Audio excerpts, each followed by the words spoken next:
এ পর্বে আমি পিএসপি যেটা টাইপের যে স্ট্রিং ভেরিয়েবল আছে, ভ্যালু আছে, সেই স্ট্রিং ভ্যালু নিয়ে কিভাবে আমরা ভিন্ন ধরনের সিকোয়েন্স, ভিন্ন ধরনের ম্যানিপুলেট করতে পারি। এই স্ট্রিং নিয়ে ভিন্ন টাইপের স্ট্রিংয়ের উপর আমরা কাজ করতে পারি, সে বিষয়টা তুলে ধরবো। অর্থাৎ সেটা পিএসপি স্ট্রিং এই টিউটোরিয়ালের মূল ইস্যু। তো আমরা এখন প্র্যাকটিক্যালে চলে যাই। পিএসপি স্ট্রিং দিয়ে আমরা প্রথমে স্টারলেনটা ইউজ করব। যে স্টারলেনটা পিএসপির মধ্যে কেন ইউজ করব, আমরা স্ট্রিংয়ের ভ্যালুকে আমরা কতগুলো লেন্থ আছে, অর্থাৎ টোটাল কয়টা লেন্থ নিয়ে এই ভেরিয়েবলটা স্টোর করছে সেটা আমি ধরবো। এগুলো কেন প্রয়োজন, যখন আমরা প্রজেক্টের মধ্যে বিভিন্ন ধরনের লজিক্যাল কাজগুলো করব তখন কিন্তু এইগুলো লাগবে। এখন আমরা একটু প্র্যাকটিক্যালি চলে যাই। আমরা এখানে একটা কোডিংয়ে যেখানে লিখবো সেখানে গিয়ে আমরা যদি একটা রান করি, খেয়াল করেন এখানে একটা আছে ইকো স্টারলেন হ্যালো ওয়ার্ল্ড। অর্থাৎ হ্যালো ওয়ার্ল্ডের মধ্যে কিন্তু এই পাশে আউটপুট 12টা আমাদের 12টা ক্যারেক্টার নিয়ে কিন্তু আমাদের এই স্ট্রিংটা হয়েছে। স্পেসটাও কিন্তু একটা ক্যারেক্টার। এখন এটাকে আমরা একটু মডিফাই করি, তাহলে বুঝতে সুবিধা হবে। সেটা হলো যে আমরা হ্যালো ওয়ার্ল্ডটা এখান থেকে কাট করে এখানে আমরা একটা ভেরিয়েবল নিই, সেটার নাম দিয়ে হচ্ছে এক্স ইকুয়াল সেমিকোলন। এটা এই এক্সটা আমি কি করব, স্টারলাইনের মধ্যে পড়াইলাম। সেম রেজাল্ট একটু ভেঙে লিখছি যাতে আপনারা বুঝতে সুবিধা হয়, কারণ ভেঙে করলে সুবিধা হবে। দেখেন 12। এখন এইটা কেন প্রয়োজন, আমরা কেন শিখবো আসলে, যখন সে এক্সাম্পল আমরা হ্যালো ওয়ার্ল্ড এই কথাটা আমি লিখবো, আমাদের একটা কন্ডিশন থাকবে। যদি ক্যারেক্টার এত হয়, এত লেন্থ হয়, অর্থাৎ এত লেন্থ হয়, তাহলে সে এই কাজটা করবে। এইসব ক্ষেত্রে কিন্তু তখন এইসব ফাংশনগুলোর প্রয়োজন হতে পারে। যে এক্সাম্পল আমি একটু উদাহরণ দিই, আসলে বোঝার সুবিধার জন্য এগুলো লিখছে। ইফ এক্স ভেরিয়েবল এক্স যদি খেয়াল করেন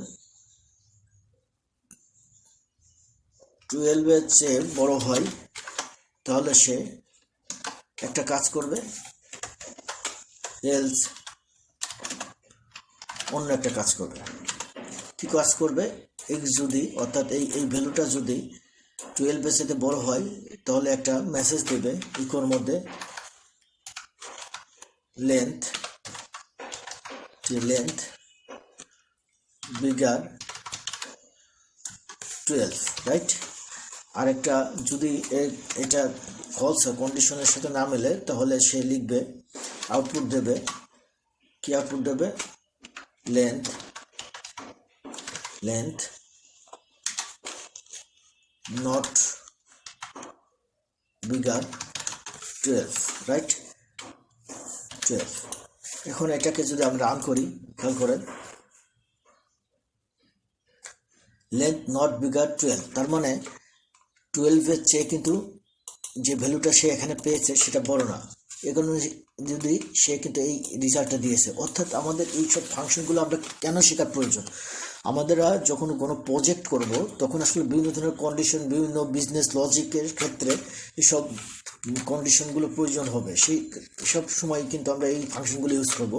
এই জন্য এখন আমরা শুরুতে এগুলো একটু ধারণা নিয়ে যাই, যাতে আমরা প্রজেক্ট করার সময় আমরা এগুলো নিয়ে কাজ করতে পারবো এবং ভালো মতন বুঝতে পারবো। যখন আমরা রিয়েল ভালো প্রজেক্ট করব, অর্থাৎ প্রফেশনাল প্রজেক্টে আমরা যখন শুরু করব, তখন এগুলো আরও ভালো মতন আমরা বুঝতে পারবো। এখন আমরা যাই আর একটা ফাংশন st ওয়ার্ল্ড কাউন্ট। এটাকে আমরা এখান থেকে একটু কপি করে নিই যাতে আমাদের একটু তাড়াতাড়ি শুরু হয়। এখন আমি যদি এটাকে খেয়াল করেন, আমি সব এটা ডিলিট করে দিই, দিয়ে আমি এই ভ্যালুটাই আমি এখন কি করব, এটার মধ্যে পড়ব, রাইট, এক্স ইকো আসলে প্রোগ্রামিং লাইনটা কিন্তু খুব ইন্টারেস্টিং, আপনাকে বুঝে বুঝে এবং নিজে অ্যানালাইসিস করে কিন্তু কাজ করতে হবে। আপনি একটা প্যাটার্ন, আপনি যখন সে এক্সাম্পল, আপনি যখন কোনো খেলা করবেন, দাবা খেলা বলেন বা যে কোনো গেমের কথাই বলেন না কেন, এগুলো কিন্তু আপনাকে আসলে নিজেকে বিভিন্ন প্যাটার্নে বিভিন্ন চিন্তাভাবনা করে কাজ করতে হবে এবং ইন্টারেস্ট থাকতে হবে। আপনি খুব সুন্দরভাবে কিন্তু তাহলে কাজ করতে পারবেন। এখন আমি আউটপুটে যাই। এখন কি বলছে খেয়াল করেন যে এসটি ওয়ার্ল্ড কাউন্ট এক্স, মানে দুটা, এখানে ওয়ার্ল্ড কয়টা, হ্যালো একটা ওয়ার্ল্ড, অর্থাৎ এই যে ভেরিয়েবলের মধ্যে আসলে কতগুলো ওয়ার্ড আছে, হ্যাঁ ওয়ার্ডগুলো আছে। এখন আমি যদি আরেকটা দিই, তিনটা দেখাবে। সে এখানে দিলাম রেজা,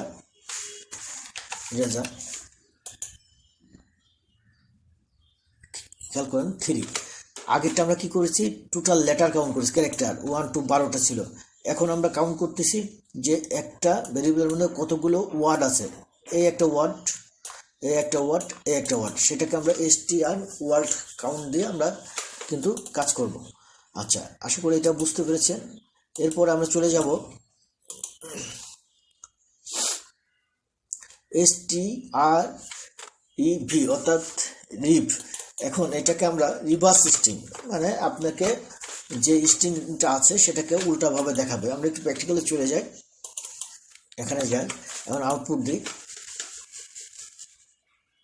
দেখেন এই পায়ে মানে উল্টা কিন্তু সে দেখাচ্ছে।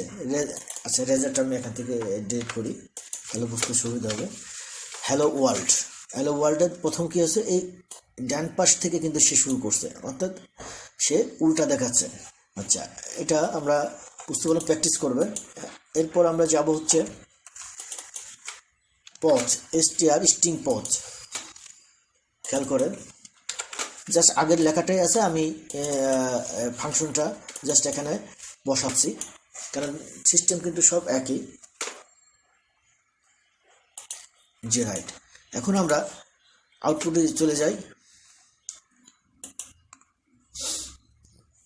খেয়াল করেন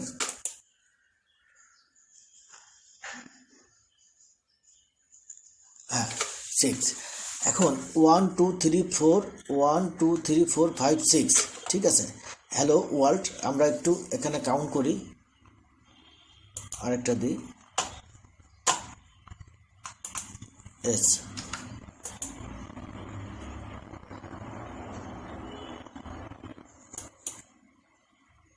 মিলছে না, সে এখন মিলছে। আচ্ছা, অর্থাৎ ওইটা শো, ঠিক আছে, আপনার কতগুলো যেটা আপনার পজ করবে হ্যালো ওয়ার্ল্ড, ওয়ার্ল্ডটা সে কি করছে দেখেন, ওয়ার্ল্ডটা বাদ দিচ্ছে, দিয়ে 1 2 3 4 5 6, মানে এই পর্যন্ত আপনাকে কত আছে, ঠিক আছে। যে PHP function search for specific text within a string, if a match is found the function return the character position of the first match, if no match is found it will return false. তার মানে আমরা দেখেন এখানে যদি 1 দিই, আগেরবার দিয়েছি, এখন যদি আমরা এখানে 1 দিই, তাহলে কিন্তু কোনো আউটপুট সে পাচ্ছে না। খেয়াল করেন যে এই অর্থাৎ স্টার প্রসেস সিস্টেম হচ্ছে, আমি যে স্ট্রিংয়ের উপর কাজ করব, প্রথম ওই স্ট্রিং কমা দিয়ে আমি যে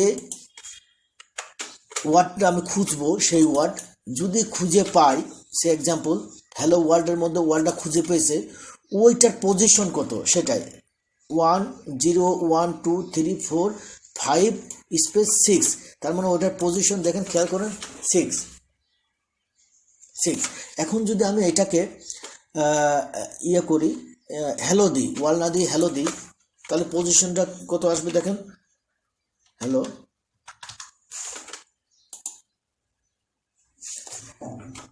আচ্ছা, খুঁজে পাইনি, কারণ হচ্ছে হ্যালোর সাথে মিলে নাই। এটা বড় হাতের দিয়ে আমি ক্যাপিটাল লেটার, দেখেন 0 পজিশন, তার মানে প্রথমেই কিন্তু সে পেয়েছে।